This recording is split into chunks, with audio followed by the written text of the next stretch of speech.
To date, I've reviewed 3 Spider-Man games and commented on several others, and it kinda seems like my viewers have started to consider me an authority on Spider-Man games. Not to brag or anything, but there's one Spider-Man game in particular that I get asked about all the time, and that's Spider-Man Shattered Dimensions, so why not replay a 6-hour button masher?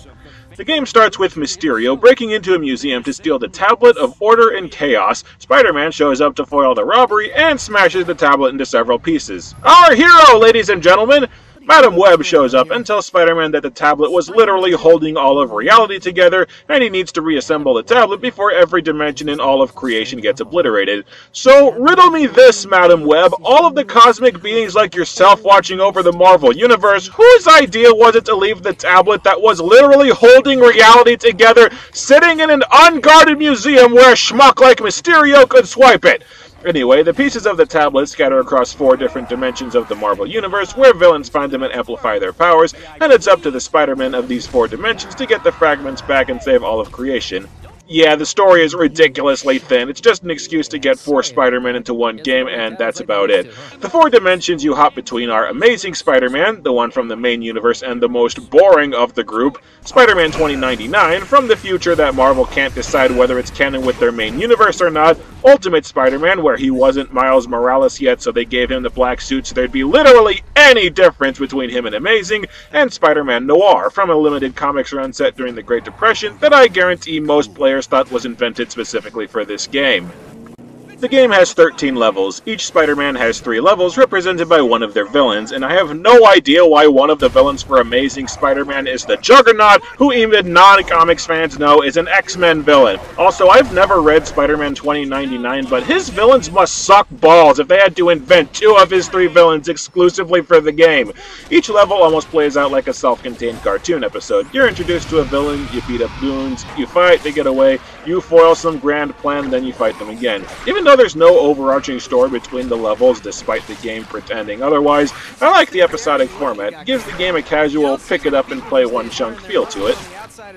Outside of the Noir levels, the stages are all beat-em-ups. You run forward until bad guys come out, you beat everyone to a pulp, and you move on to the next fight. The combat is extremely basic. You have light attacks and heavy attacks, and the attacks aren't really broken into combos. You can pretty much mash one or either of the main buttons, and you'll continuously dish out attacks without stopping. You've got aerial attacks, web strikes, grabs, and objects in the environment to chuck at enemies, but all of these attacks are far less effective than just mashing the basic buttons for easy combos, because your attacks are so quick and so easy to chain together that you don't need anything else. The only time that you'll ever need to purposefully use one attack over another is when you need to uppercut an enemy that's blocking, and even that, once you do the uppercut, you can just wail on the guy like normal. There's not even much variety to the enemies. There are basic guys with fists, guys with guns, and, fun fact, getting shot hurts much less than being punched, and shack-sized henchmen that you have to actually dodge attacks from, but who are still susceptible to the same strategy of mash B that everyone else is.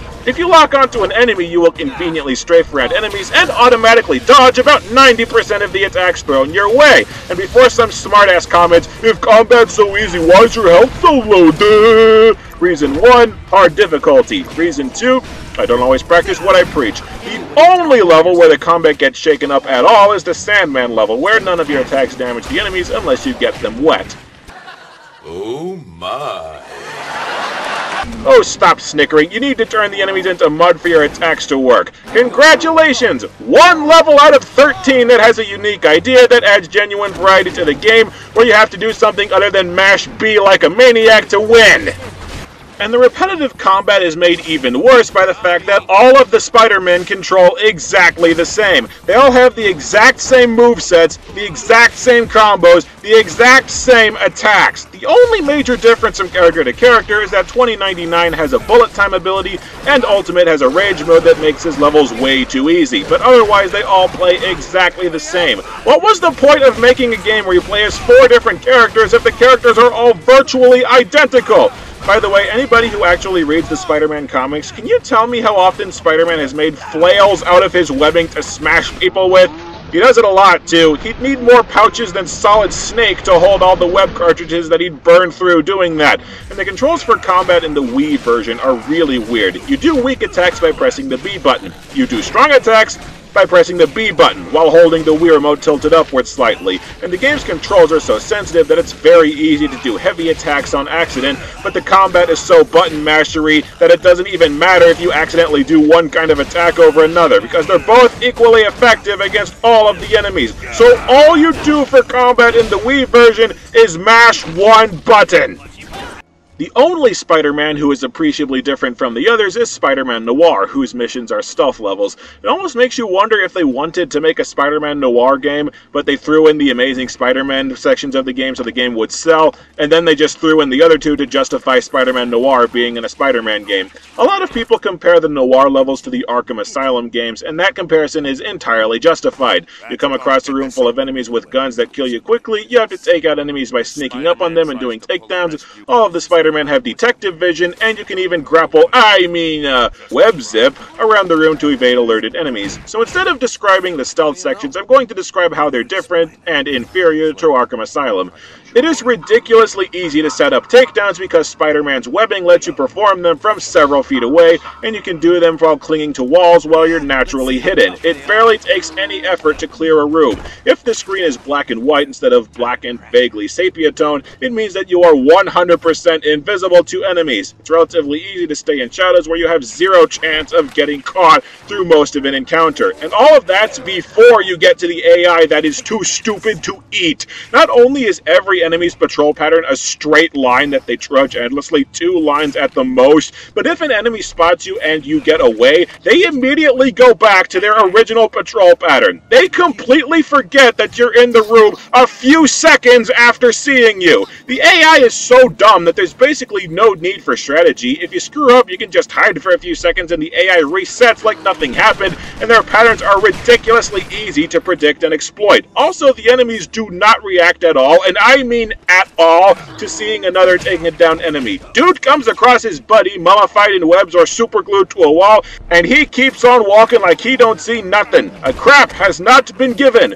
Bottom line, the stealth levels are way too easy. The only sort of difficult stealth level is the Goblin stage, where there's almost no cover around the enemies, and since it's so easy to recover from a screw-up, even that level is just a matter of patience. But the sad thing is that the Noir levels are still far and away the best part of the game because the rest of the game is so monotonous. You don't care so much that the Noir levels are lousy Arkham wannabes because you're just thrilled to be doing something different besides mashing the B button to kill bad guys. The basic levels try to have some variety, like sections where you defend or rescue civilians, brief interludes where you zip across perch points to get to the next part of the level, and 2099 regularly dives off skyscrapers so you have to dodge traffic on your way down, all of which was intended to give the game variety, but ends up just killing a little bit of time between fights. What I really can't stand is just about every level has a few segments in it where you jump into a first-person view and you have to box. I'm not kidding. Box with the villain like Punch-Out! You swing the remote and nunchuck while holding buttons for jabs, hooks, and every few punches you have to dodge a counterattack, which is this easy because the Wii version registers any remote motion as dodging. Why is this here? This requires no skill! Is it meant to increase immersion? Because half-heartedly flailing a remote forward and twitching to dodge a fist on the screen, it's just like I'm there. And look at how long this fight is going on! It's just wasting my time! Or what I also love is when you come across a door and you have to point at 4 or so icons on the screen and you're under absolutely no time constraint, so the game essentially just stops dead for a pointless Wii remote gimmick and you have to recenter the cursor on the screen because you never use the cursor at any other time in the game. Pointing icons to open doors. It makes you feel like you're Spider-Man. But these are just pointless gimmicks. You want real variety? How about put more than 3 or 4 different enemy types across the entire game? In fairness, there are a handful of special enemies in the game. The Carnage level has enemies with flamethrowers that sap your health in seconds, there are assholes with shields, which really does nothing except stop you from using the lock-on, and 2099 has enemies with homing missiles because redirecting these missiles is literally the only thing his bullet time ability is useful for, but the special enemies aren't numerous or different enough to have much of an impact on the game. It's still just button mashing. Side note, how come the only guns that actually hurt are the guns from the Great Depression era? Did gun technology get, like, significantly worse over 50 years and I just now found out about it? Because every single non-noir level plays exactly the same, how much you like a given level pretty much depends entirely on the level's atmosphere, look, and script. I like the first two 2099 levels, mainly because it reminds me of how cool a Batman Beyond movie or game would be if Warner Brothers weren't too busy cutting out chunks of Arkham Knight to sell separate as DLC. I like the Carnage level because it's almost paced like a horror movie, with monsters taking over a shield base and you frantically trying to stop the outbreak. By contrast, I hate the Sandman and Juggernaut levels because they're just endless brown scenery, and I hate the Doc Ock 2099 level because it's basically trudging through the same large room 4 times. But this is all my completely arbitrary bias. If you replaced the textures and enemies with prototype Tron wireframes, you'd never be able to tell any difference between the levels. I hear a lot of people love the Deadpool level because it's the only level that's not a linear hallway, so you can swing around the level and generally dick around. Okay, whatever floats your boat. I hate the Deadpool level because the objectives in this level are just obnoxious. First you track down and destroy 9 cameras that are scattered all over the base. Then you track down and destroy another set of cameras scattered all over the base. Then you fight Deadpool. Then you track down and destroy another set of cameras scattered all over the base. Then you track down and destroy another set of cameras scattered all over the base. Then you track down another mother-frolicking set of cameras! The first time I played this level, it took me 51 minutes to beat it. It was nighttime, I was getting ready for bed, and every time I thought the level was over, a new set of cameras would pop up like Deadpool's trolling me, and I'd yell, "Why is this shit going to end?" Sure, you can explore the level and go a little nuts with the web zipping, but there's nothing to do in the level besides resign yourself to going back to the boring-ass camera objectives. Lamest supervillain ever. Now, I know that I've spent the last, going by this script, I'm going to say 12 minutes bitching about this game, but the first time that I played Spider-Man Shattered Dimensions, I really enjoyed it. I enjoyed the fairly well-written scripts of each level, and I was enjoying seeing the different spins on classic Spider-Man villains, and I was enjoying the smooth and flowing combat. I played the game to 100% completion, I dug it so much. But then a few months later, I started playing Shattered Dimensions again, and I quit after 1 level because I was so ridiculously bored. I have tried to sit down and play this game about 4 times since my first playthrough, and I've never been able to stomach more than 1 level at a time. Between the ridiculously easy stealth levels and the ridiculously simple and monotonous combat everywhere else, the gameplay just sucks. And you realize the only reason you liked the game in the first place was the creativity in the visuals and the variety in the villains. Incidentally, speaking of going for 100% completion, the side objective in each level where you have to track down 8 tiny spiders that don't show up on your spider sense and are hidden in the most remote corners of each level, those objectives can screw themselves right up the ass. This is the ultimate nature of Spider-Man Shattered Dimensions. It's a novelty. The first time that you play the game, it's cool to play as 3 new Spider-Men that you've never played as before, maybe never even seen them. You're eager to see the new interpretations of your favorite villains, you're curious to see which villains are in the game in the first place. Your first run through the game, you're compelled to keep going to see what the game does next. The second time that you've played the game, you've seen everything. You've played through what are essentially the episodes, you know the villains, you've gotten all the mileage you're going to see out of the 4 different Spider-Men and seeing their different worlds. You've seen everything there is to see. After 1 playthrough, the novelty wears off and there's nothing to distract you from how ridiculously boring the game really is. There's nothing left to the game except mashing the attack button for hours on end. The entire game is just one gimmick that quickly wears out.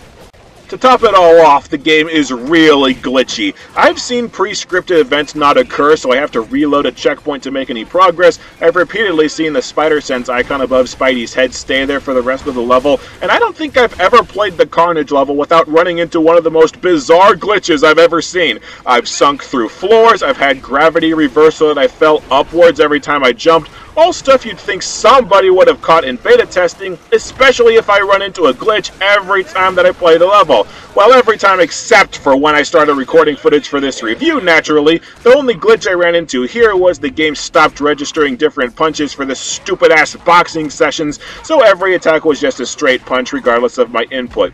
You suck, Murphy!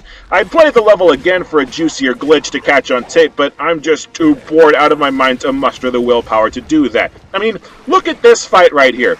This is supposed to be a big, epic fight with a ton of symbiotes that have been corrupted by Carnage, but I'm just pressing the B button. That's all I'm doing. I'm pressing B until everything falls down, and that's it.